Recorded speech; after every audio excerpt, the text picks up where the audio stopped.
Return to Ithaca. I watched her go before I pushed my boat out through the shallows. I had a fair west wind, and soon Ogygia had faded out in the distance.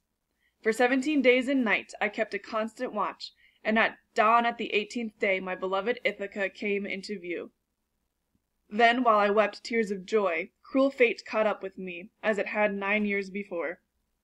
On that occasion my careless men released the winds. Now vengeful Poseidon saw his chance to destroy me. You know the rest. Somehow I survived and reached the shores. My story is at an end, and I pray my wanderings will soon be over too. Odysseus had finished, and silence fell over the hall. His tale had entranced the Phoenicians, and now, as his voice died away in the shadows, they remained lost in another world. King Alcinous finally broke the spell.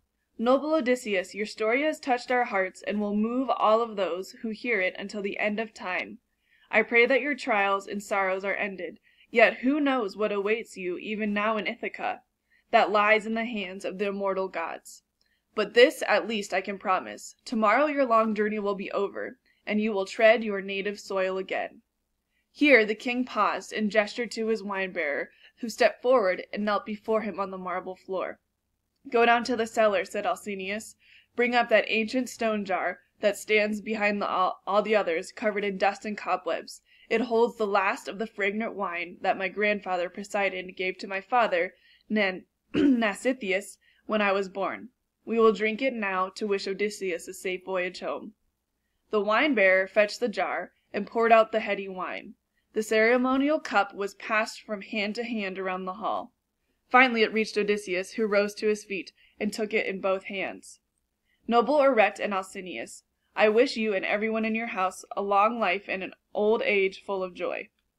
As for myself, Zeus willing, I look forward to a happier time when I can enjoy your generous gifts and remember your great kindness."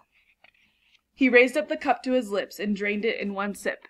Then, with one last farewell, he made his way past the long table under the wondering gaze of the Phoenician lords and stepped over the bronze threshold out of the great hall. Outside the light was fading fast. A full moon, massive in burnished gold, already shone overhead.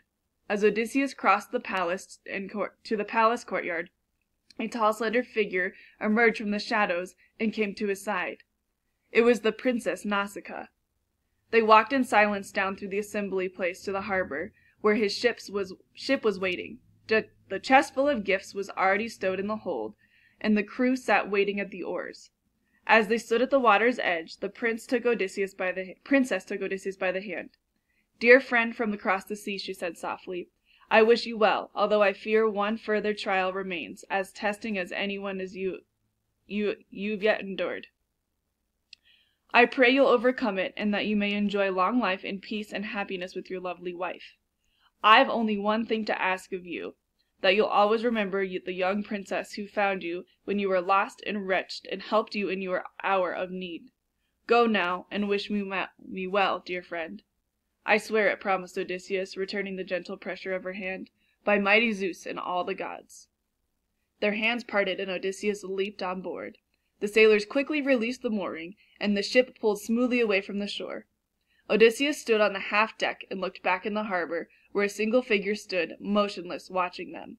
Then he turned to the open sea and gazed across the moonlit water. Ahead lay Ithaca. His heart was already there. Soon his deep weariness overcame him, and he fell asleep to the swish of the prow cutting through the water and the rhythmical splashing of the oars. He suddenly awoke to find that it was daylight, and that the rocking of the boat had stopped. He was all alone on a sandy beach, and a chest full of gifts lay beside him. His heart sank, and it seemed he had been abandoned on some unknown shore. Then, as his eyes took in the surroundings, his heart leapt with joy. The beach was at the head of the natural harbor, enclosed with tall cliffs. Above the beach, the entrance to a cave was partially concealed by an ancient olive tree. Odysseus knew this place well. The cave was sacred to the Nereids, nymphs of the river and springs, who sat inside it and wove their purple cloths on the banks of the ever-flowing streams. The harbor was sacred to the old sea god Phocius, father-in-law of Poseidon. But Odysseus had no fear of Poseidon here, nor would the curse of Polyphemus ever trouble him again. for he was standing on the dry land, and the sand beneath his feet was the sand of Ithaca, his home. He fell to his knees and kissed the ground, soaking it with tears. He did not see the goddess Athena appear at his side. "Dear Odysseus, welcome home at last," said the goddess, smiling down at him. "It is good that you should ease your heart with tears, but calm yourself now, and listen to me carefully, for your troubles are far from over." Odysseus grew pale, and 1,000 anxious thoughts passed through his mind. Divine Athena, daughter of great Zeus, please tell me the worst at once. I need to know. Has cruel fate snatched my wife or son before my return, or have I betrayed by those who I love? Does some stranger wallow in my bed, and I sit in stolen splendor on my throne? The goddess placed a soothing hand on his shoulder. "No, dear Odysseus, your wife and son are still loyally long for your return. But there are plenty of others who wish you were dead, and it is them you have to fear. 4 years ago now, the lords of Ithaca and nearby lands decided to give you up for dead. They agreed among themselves to compete for the hand of your wife, Penelope.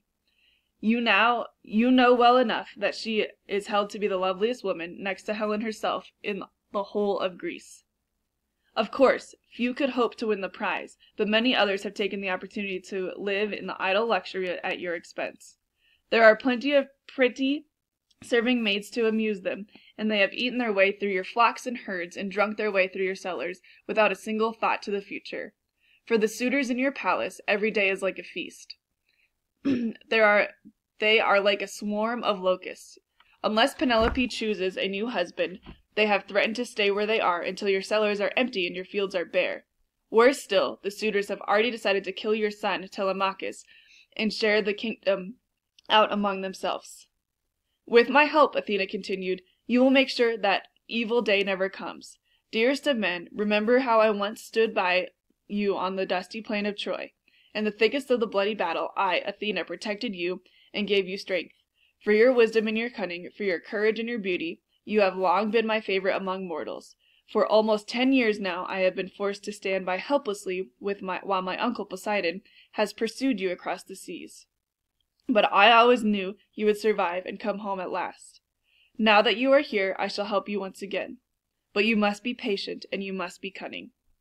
First, I will disguise you as an old beggar. Then you will go to your swineherd, Aeneas. He is as loyal as ever, but don't tell him who you are. It's safer that way. Meanwhile, I will go to Sparta, where your son has gone to visit Menelaus, hoping to receive news of you. He must return, now that you are here. The suitors plan to ambush him, but I will make sure that he is safe. Quickly now, let us hide your chest of treasures in the Nydia's cave before we go to our separate ways." When the chest was safely stowed away, the goddess touched Odysseus with her wand. His thick black hair suddenly turned thin and gray, and his eyes dimmed. In exchange for Aret's fine purple tunic, Athena gave him a cloak that was tattered and torn. Pleased with her work, she watched the stiff old beggar make his way inland. Then she set off to Sparta to find his son.